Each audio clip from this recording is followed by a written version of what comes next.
नमस्कार साथियों, फिर से आप सभी लोगों का स्वागत है हमारे YouTube चैनल में। तो साथियों, आज हम क्लास 10th का प्रश्नावली 3A, जो कि हम प्रश्नावली 3A की 2 क्वेश्चन कर चुके हैं ऑलरेडी। ये तीसरा क्वेश्चन आपका, ठीक है। तो इसमें क्या है, क्वेश्चन में कि 2 रेल पटरियां हैं, ठीक है। 2 रेल पटरियां जो समीकरण दिए गए हैं, उन रेल पटरियों के हमें समीकरण दिए गए हैं, द्वारा निरूपित की गई हैं। इस स्थिति को आपको ज्यामितीय रूप में व्यक्त करना है, ठीक है। इस स्थिति को जो है आपको ज्यामितीय रूप में व्यक्त करना है। पिछले क्वेश्चन में क्या हुआ था कि वहां पे बीजगणितीय और ज्यामितीय रूप दोनों पूछा था, बट यहाँ पे ज्यामितीय पूछा तो हम सिर्फ ज्यामितीय रूप निकालेंगे, यानी ग्राफीय रूप निकालेंगे, ठीक है। तो हमें बीजगणितीय रूप निकालने की कोई जरूरत नहीं है, ठीक है। तो वही तरीका की समीकरण 1 और 22 से आप किसी एक चर के बराबर कर लो, या फिर उसे x के बराबर कर लो, या फिर पूरे समीकरण को y के बराबर कर लो। तो हम x के बराबर अगर इसे करेंगे तो ये x और 4 और 2y उधर चले जाएंगे, तो ये 4 उधर जाएंगे, प्लस के हो जाएंगे, 2y उधर जाएंगे, माइनस के 2y हो जाएंगे, ठीक है। अब इसको देख लो, यहाँ पर आप क्या 2y इधर 12 उधर जाएंगे तो प्लस के 12 माइनस के 4। आप यहाँ से 2 कॉमन ले सकते क्योंकि 2 से 2 कट जाएंगे तो कुछ सरल हो जाएगा, ठीक है। तो 12 में से जब 2 जाएंगे तो यहाँ बचेंगे 6, तो कॉमन लेंगे पहले, तो कॉमन क्या बचेंगे 6, और 2 में से 4 में से 2 जाएंगे तो 2y, ठीक है। 2 से 2 कट गए, x बराबर में 6 माइनस के 2y, ठीक है। इतना करने के बाद में हमने दोनों समीकरणों को एक चर की यानी x चर के बराबर कर दिया है। अब हम क्या करेंगे, एक बॉक्स बनाएंगे पिछली बार की तरह, ठीक है। हर बार जो पिछली करते आ रहे हैं हमने 2 क्वेश्चनों में, उसी तरीके से हम इनकी बॉक्स बना देंगे,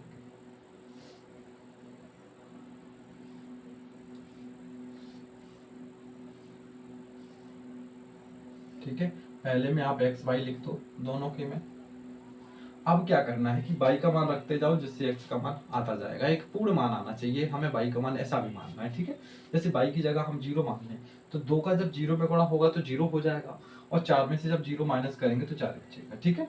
ऐसी तरीके से y की जगह हम अगर 1 रखेंगे तो 2 का गुणा 1 में होगा, 2 1 2, फिर 4 में से 2 कम हो जाएंगे तो कितनी बचेंगे, 2 बचेंगे। उसी प्रकार से यहाँ देख लो, अगर हम y की वैल्यू जो है 0 रखें तो 2 का गुणा जब 0 में होगा तो 0, और 6 में से 0 कम करेंगे तो फिर 6 बचेगा। अब y की वैल्यू जैसे हम 1 रख दें, कितनी 1, तो फिर क्या होगा कि जब 2 1 2, अब फिर 6 में से जब 2 कम होंगे तो कितने बचेंगे, 4 बचेंगे। तो ये हमारा बॉक्स बन गया, बॉक्स में ये नंबर आ गए हैं। उसके बाद में हमें जो ग्राफ को खींचना है, ठीक है। ये आपका x अक्ष, ये आपका y अक्ष। इसमें देख लेते हैं मैक्सिमम जो नंबर है वो 6 है। कितना है, 6 है। तो हम 6 नंबर को यहाँ दर्शाते हैं, 1 2 3 4 5 6। इसी प्रकार से यहाँ पे 1 2 3 4 5 6। आप लोग जब स्केल से इसे नाप के बनाएंगे तो बिल्कुल भी इधर उधर नहीं होगा, ठीक है ना। हाँ, ये नंबर जो है 1 2 3 4 5 6, ठीक है। 1 2 3 4 5 6। अब देखो यहाँ से क्या बनाएंगे कि x पे कितना है 4, और y पे जाना नहीं, मतलब y पे 0 है तो x पे 4 है और y पे 0 है, तो x पे आप 4 जाओ, लेकिन y पे जाना ही नहीं है, y पे 0 है, तो यहीं पे 4 0 हो जाएगा ये पॉइंट, ठीक है। दूसरा क्या है कि 2 मतलब x पे 2 जाना है और y पे 1 जाना है, x पे 2 आ गए, y पे 1 आ गए, यानी 2 1 यहाँ मिल जाएगा, ठीक है। 2 1, इनको मिलाते हुए आप एक रेखा खींच दो, कुछ इस प्रकार से ही जाएगी बच्चा, है ना, कुछ इस प्रकार से दिखा यहाँ से, ठीक है।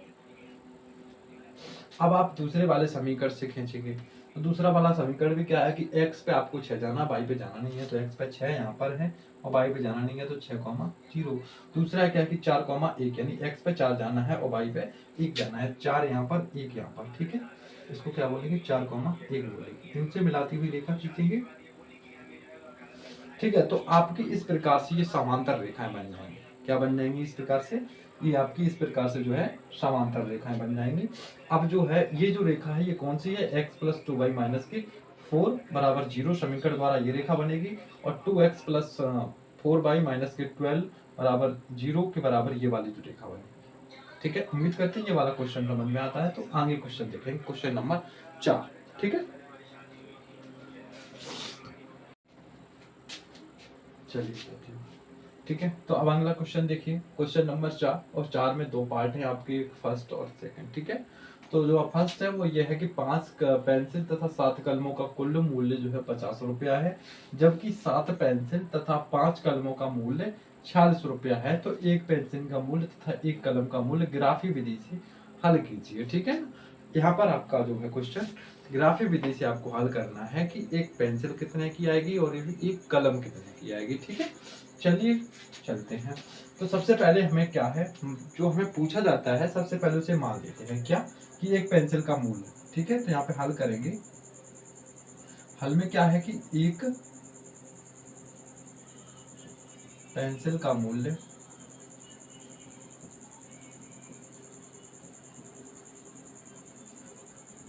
x है, x। ठीक है, मैंने पेंसिल का मूल्य मुझे निकालना है, तो पेंसिल का मूल्य x तथा एक कलम का मूल्य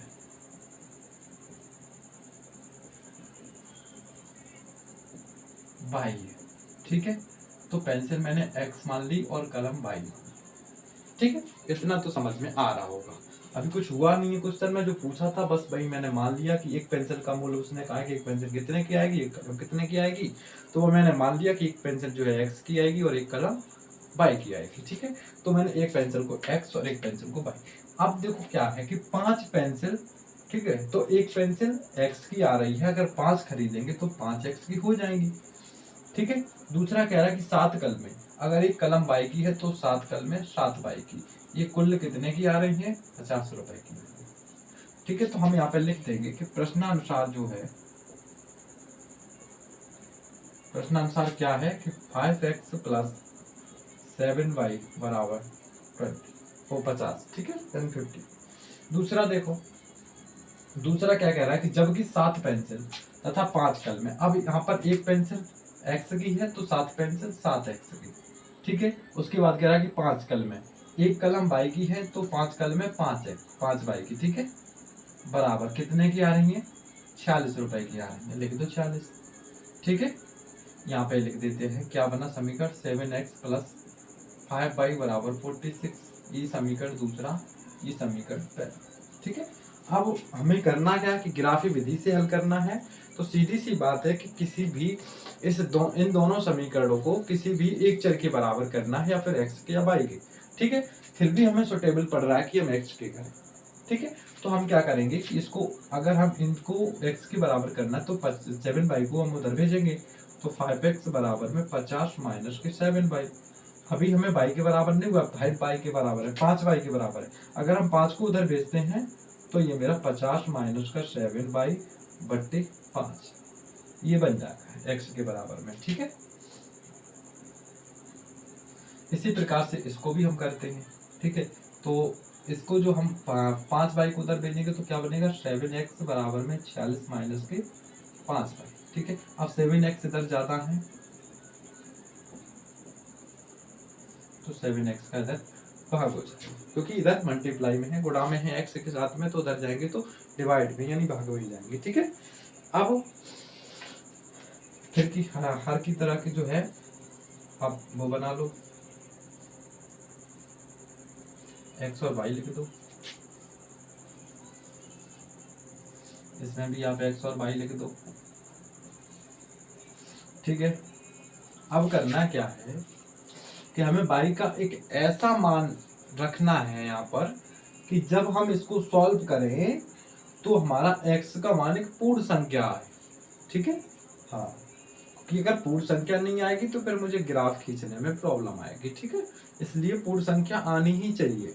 अगर हम यहाँ पे 7 की जगह कितना रखा जाए कि पूर्ण संख्या बने, तो देखो y का कुछ हम ऐसा मान मानेंगे कि गुणा करेंगे तो यहाँ पर जो है 5 के गुणांक में बचे, तभी तो मेरा 5 बट्टे में तो 5 से कट पाएगा। अगर हम यहाँ पे 5 रखें, कितना 5 रखें y की जगह, कितना 5 रखें, तो 7 पना 35, और 35 को हम 50 से माइनस करेंगे तो बचेंगे 15, और 15 में जब हम 5 का भाग देंगे तो बनेंगे बेटा 3। कितने बनेंगे, 3 बनेंगे। ऐसे ही आप इसमें करो। ठीक है, तो यहाँ पे क्या मानना चाहिए, अब अगर हम यहाँ पे 0 भी मान ले बेटा तब भी काम चल जाएगा मेरा। ठीक है, अब अगर हम 0 मान लेते हैं तो 7 का 7 बाई जो है बाई की जगह 0 रखेंगे तो 7 बाई का मतलब 7 का जो गुणा होगा 0 में तो 0 हो जाएगा, फिर 50 में 5 10 5 का भाग चला जाएगा तो 10 हो जाएगा। ठीक है, इसी प्रकार से आप इसको हल करिए। तो इसको हल करेंगे तो अब देखो क्या बनेगा। 8 इस बाई की जगह क्या रखा जाए कि यहाँ पर जो संख्या बचे बाद में वो 7 के गुणांक में बचे, तभी 7 से पूर्ण कटेगी। ठीक है, तो यहाँ पर अगर हम रखें, देखो चलो पहले तो ये मानो कि 7 से कौन कौन सी संख्या कटती है। 7 दूनी 14, 21। ठीक है, चलो यहाँ पे लिख देते हैं 14 और 21, 28 ये और 35 और 49, सॉरी 42 भी है साथ में, 42 और 49 और 56 है ना, इससे आगे नहीं जाएगा मैक्सिमम। अब देखो बाई की जगह क्या रखा जाए। अगर बाई की जगह हम 0 रखते हैं तो 46 में से 0 कम हो जाएगा तो 46 बचेंगे, जो कि मेरे 7 से फिर कटेंगे नहीं। लेकिन अगर हम बाई की जगह 2 रखें, कितना 2 रखें, तो फिर 5 दूनी 10 हो जाएगा, और 10 जब 40 में से जाएगा तो 36 बचेंगे। फिर भी ये नहीं कट रहा है, आना इनमें से कोई चाहिए। ठीक है, तो 5 अगर हम 5 में 3 रखते हैं बाई की जगह, कितना रखते हैं 3, तो 5 दिया 15। और बेटा जब हम 15 को 46 से माइनस करेंगे तो आपका कितना बचेगा, 46 15 ये बचेगा 1 और यहाँ पे 3 बच्चा 31 आ गया। 31 भी नहीं कट रहा है, चलो 31 नहीं कट रहा है तो हम 3 नहीं रख सकते यहाँ पर। ठीक है, चलो जब 3 नहीं रख सकते हैं तो फिर हम 4 रखेंगे, तो 4 पंचे 20, फिर 26 बचेगा, नहीं कटेगा तो हम यहाँ पे 5 रख देते हैं, 5 25, 46 में से 25 जाएंगे 21 बचेंगे, 21 में हम 7 का भाग देंगे तो 3 आ जाएगा। ठीक है, 7 या 21। अब हम क्या रखेंगे और बताओ। अगर बेटा हम यहाँ पे -2 रखते, कितना -2, तो -2 का जब -5 में गुणा होगा तो माइनस माइनस प्लस हो जाएगा, और 5 तो नहीं 10, तो 46 में जब 10 जोड़ेंगे तो 56 हो जाएगा। 56 में हम जब 5 से वो 7 से भाग करेंगे तो 8 आ जाएगा, 8 7 56। तो उम्मीद करते हैं ये वाला बात आपको समझ में आई होगी। ठीक है, अब हम इसको ग्राफ बना देते हैं। तो ग्राफ क्या है, ग्राफ बनाएंगे, इधर बना दे रहे, साथ आपको ना दिखाई दे फिर नीचे।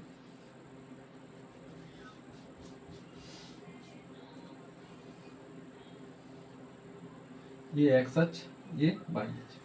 कितना मैक्सिमम है, 10 है, तो 10 लाइन करेंगे, 1 2 3 4 5 6 7 8 9 10। ठीक है, इधर भी 1 2 3 4 5 6 7 8 9 10। ठीक है, ये मैंने आपका ग्राफ बना दिया। अब क्या करना है कि इनको जो बिंदु दिए हैं उनको बना के रेखा खींचनी है। तो x पे आपको 3 जाना है, y पे 5 जाना है, तो x पे 1 2 3 जाना है। ठीक है, और y पे आपको 1 2 3 4 5 जाना है। तो कुल मिला के 3,5 आपका यहाँ बनेगा। ठीक है, अब अगला पॉइंट देखो, 10,0 यानी x पे तो 10 जाना है और y पे जाना नहीं है, तो 10,0 आपका यहाँ मिलेगा। ठीक है, अब इसको और इस 10,0 को मिलाती हुई एक रेखा खींच दो।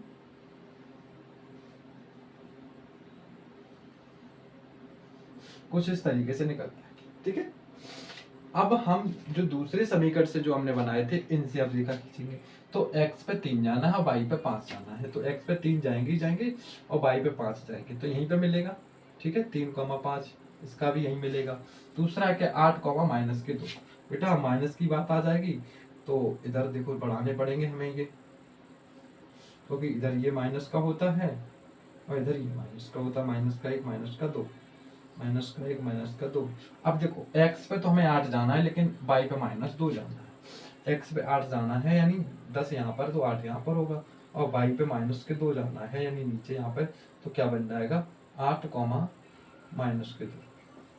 ठीक है, अब मेरा एक पॉइंट यहाँ पर एक यहाँ पर है, तो इनको मिलाती हुई जो रेखा खींच देंगे। ठीक है, इस तरीके से आपकी निकल जाएगी। तो एक दूसरे को ये प्रतिच्छेद जब कर रहे हैं, इस बिंदु पे तो कर रहे हैं। ठीक है, किस पे कर रहे हैं, किस निर्देशांक पे कर रहे हैं, 3,5 पे। ठीक है, तो 3,5 पे एक दूसरे को जो है काट रहे हैं, तो x पे कितना जाएंगे, x पे कितना गए 3 गए, y पे कितना गए 5 गए। तो x पे हम 3 गए वो x की वैल्यू है, और जो y पे 5 गई है y की वैल्यू है। कहने का मतलब ये है कि एक कलम की अगर बात करें, एक पेंसिल का मूल्य x माना था, तो एक पेंसिल जो है, पेंसिल का मूल्य x माना था और यहाँ पर x की वैल्यू 3 है तो 3 रुपए होगा, तथा एक कलम का मूल्य, अच्छा हमने y माना था, y की वैल्यू यहाँ 5 है तो 5 रुपए होगा। ठीक है, कितना होगा? 5 रुपए होगा। ठीक है, उम्मीद करते हैं ये क्वेश्चन भी आपको समझ में आया होगा। तो इसका जो सेकंड पार्ट है इसका, क्वेश्चन नंबर 4 का, वो हम अगली वीडियो में लाएंगे। उम्मीद करते हैं दोनों क्वेश्चन आपको समझ में आए होंगे। अगर समझ में आए हैं तो वीडियो को लाइक करें, चैनल को सब्सक्राइब करें और आगे भी शेयर करें। ठीक है, धन्यवाद।